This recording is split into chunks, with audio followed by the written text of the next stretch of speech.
வியாழக்கிழமை என்பது குரு பகவானுக்கு அர்ப்பணிக்கப்பட்ட ஒரு புனித நாள்.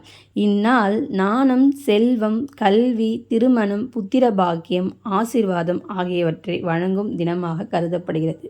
அப்படியென்றால் யார் அந்த குரு பகவான்? நம்முடைய விதியை மாற்றும் சக்தியுடையவர். நவகிரகங்களில் பெரிய கிரகமாகவும் சக்தி வாய்ந்ததாகவும் கருதப்படுகிறார்.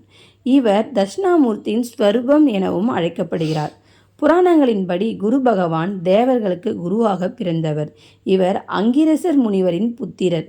தேவர்களுக்கு அறிவு, யுக்தி, வெற்றியை வழங்குபவர். பெரிய ஆச்சாரியார் இவர். தேவ அசுரர் போர் நடந்தபோது தேவர்கள் குழம்பி நிற்கும்போது குரு பகவான் தேவர்களை வழிநடத்தினார். அதனால் அவர் ஞான தாதா என்றும் அழைக்கப்பட்டார். தர்மத்தையும் ஞானத்தையும் காப்பவராக போற்றப்பட்டார்.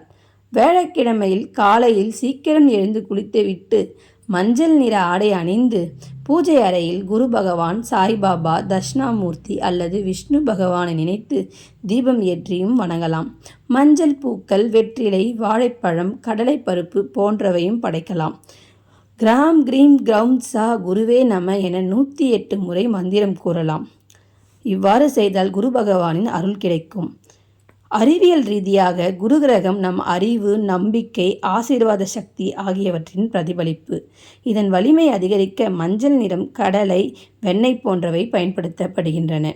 வியாழக்கிழமை வழிபாடு வாழ்வை வளமாக்கும். வியாழக்கிழமையை வணங்குங்கள். குரு பகவானின் கிருபை உங்கள் வாழ்க்கை முழுவதும் ஒளிரட்டும். குரு பகவான் பார்வை விழுந்தால் அதுவே வாழ்க்கையின் திருப்பு முனை. வாழ்க்கையில் எத்தனை சோதனை வந்தாலும் குருவை நம்பினால் வெற்றி நிச்சயம். குருவின் கரம் தொட்ட இதயம் எப்பொழுதும் அமைதியாய் இருக்கட்டும். ஓம் குருவே நம. உங்களுக்கு இந்த பதிவு பயனுள்ளதாக இருந்தால் உங்கள் நண்பர்களுக்கு ஷேர் செய்யுங்கள். எங்கள் சேனலை சப்ஸ்கிரைப் செய்யுங்கள். நன்றி.